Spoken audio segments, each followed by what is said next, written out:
छठ पूजा भारत के कई राज्यों में मनाया जाने वाला एक प्रसिद्ध त्योहार है जो कार्तिक शुक्ल षष्ठी के दिन मनाया जाता है। छठ पूजा मुख्य तौर से सूर्य भगवान की उपासना का पर्व है।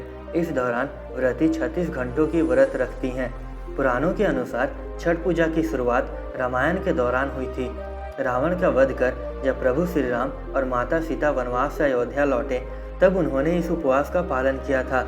ऐसा भी मानते हैं कि कर्ण जो सूर्य देव के पुत्र थे वो सूर्य भगवान के परम भक्त थे और पानी में घंटों खड़े रहकर अर्घ्य देते थे।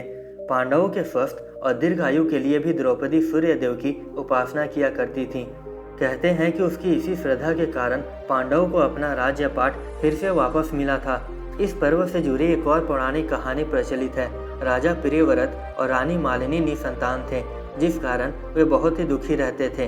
तब महर्षि कश्यप ने उन्हें पुत्र कामेष्टि यज्ञ करने की सलाह दी।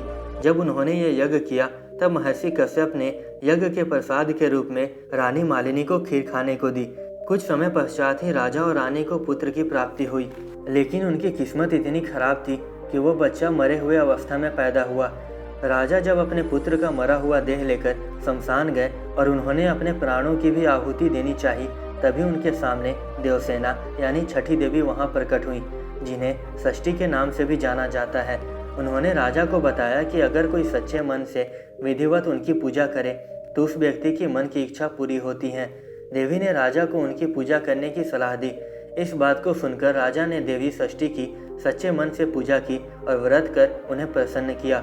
राजा से प्रसन्न होकर देवी ने उन्हें पुत्र प्राप्ति का वरदान दिया। कहते हैं कि राजा ने जिस दिन वो पूजा की थी वह कार्तिक शुक्ल की षष्ठी का दिन था और उस दिन से आज तक इस पूजा की प्रथा चलते आ रही है। आज भी लोग इस व्रत को संतान प्राप्ति और अपने घर वालों की सुख समृद्धि तथा दीर्घायु के लिए करते हैं। छठ पूजा के 4 महत्वपूर्ण दिन होते हैं। नहाए खाए। छठ पूजा का पहला दिन होता है नहाए खाए। इस दिन सबसे पहले घर की सफाई कर इसे पवित्र किया जाता है, जिसके बाद व्रती स्नान कर अपने आप को पवित्र करती हैं। स्नान करने के बाद वह शुद्ध और सात्विक भोजन कर व्रत की शुरुआत करती हैं। इस दिन चना दाल, लौकी की सब्जी रोटी के साथ खाई जाती है।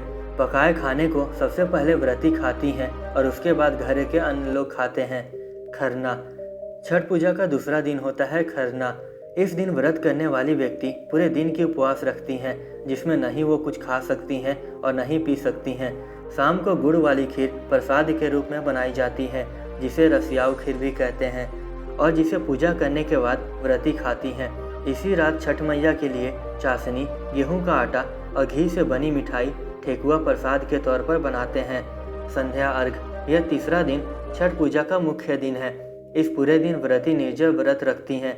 फिर शाम में वह नदी या तालाब के यहाँ इकट्ठा होकर डूबते हुए सूरज को अर्घ्य देते हैं। जब व्रती घाट की तरफ अर्घ्य देने के लिए जा रही होती हैं तभी उनका बेटा या घर का कोई पुरुष एक बांस की बनी टोकरी लेकर आगे चल रहा होता है, जिसे बहंगी कहते हैं। बहंगी में फल, प्रसाद और पूजा की सामग्री रखी जाती है। उषा अर्घ। छठ पूजा के चौथे दिन उगते सूर्य की पूजा करते हैं। व्रती और अन्य घर के लोग एक बार फिर नदी के किनारे इकट्ठा होते हैं और छठी मैया को प्रसन्न करने के लिए उनके गीत गाते हैं। फिर अंत में व्रती प्रसाद व कच्चे दूध का सेवन कर व्रत तोड़ती हैं और इस तरह छठ पूजा की समाप्ति होती है।